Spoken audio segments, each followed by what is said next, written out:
weatherman got it right. Weather warnings were issued yesterday, including a wind warning, a rainfall warning, and a severe thunderstorm watch. It's still very windy out there now, and in case you slept through it, we did have thunder, lightning, and rain overnight.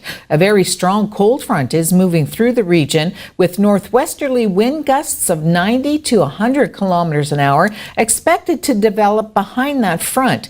Gusts are forecast to diminish to 70 kilometers an hour later on this morning and below 50 kilometers an hour by late this afternoon. The city of Sault Ste. Marie will host the first of 3 advance vote days this Saturday from 10 a.m. until 6 at the Civic Center. The other 2 advance polls, also at the Civic Center, are Wednesday, October 10th from 10 to 8 and on Saturday, October 13th with the same hours. The city has partnered with both the Canadian Hearing Society to provide sign language interpreter services and with the CNIB, and both agencies will be on site between 10 a.m. and noon and then from 5 until 7 p.m. on the 10th. Tools to assist the visually impaired will also be at all the polls on October 22nd. Transit bus service, by the way, will be free for riders who present their voter notification card on advance vote days and on voting day as well. Students may vote both in their home community and in the Ontario municipality at which they attend post-secondary school.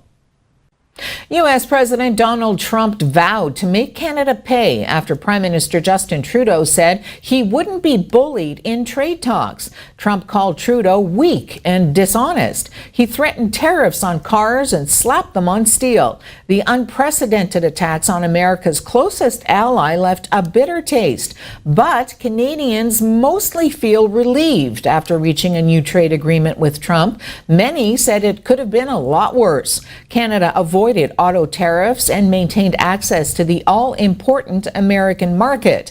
The U.S. made few, if any, concessions, while Canada provided more access to its dairy sector and allowed Washington to possibly prevent Canada from reaching a free trade deal with China. Canada also was not able to remove steel and aluminum tariffs. Prime Minister Justin Trudeau defended calling the Conservatives ambulance-chasing politicians after a testy House of Commons exchange with the Tories over convicted murderer Terry Lynn McClintock's transfer to a healing lodge. The Tories have been relentless in the House of Commons, raising the brutal details of Tory Stafford's killing daily. I would indeed suggest that this is a moral issue. This is about the contrast between a party and a government that respects the rules, that respects the independence of our judicial system, that appreciates the professionalism of our correctional services, and a party of ambulance-chasing politicians who are, quite frankly, demonstrating a contempt for the principles of law and debate in this House that is inexcusable. Here, at least the Prime Minister can show some kind of emotion, even though it's self-righteous indignation that we would actually question him on an issue as making sure that convicted killers of children are in appropriate institutions, both to protect the integrity of the system, of the justice system, but as well to protect the public and any visitors within that institution. If he's blind to it, get out of the way and let us go back to government and get this right.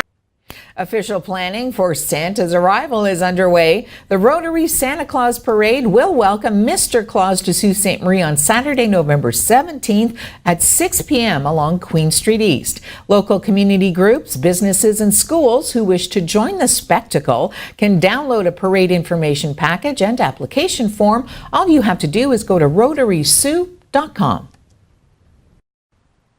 Police say 6 people were hurt when a pickup truck crashed through a Michigan bank. Wyoming-Michigan Police Captain James McGuffey told reporters the truck veered off a road yesterday, struck a minivan, went through the building, and hit an SUV.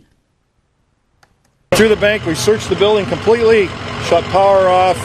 We have our city personnel coming. We're going to look at, obviously, structural damage to that facility, keep everybody away. From there, looked under all the vehicles, so everything's been checked. We're pretty satisfied. We have everybody accounted for right now.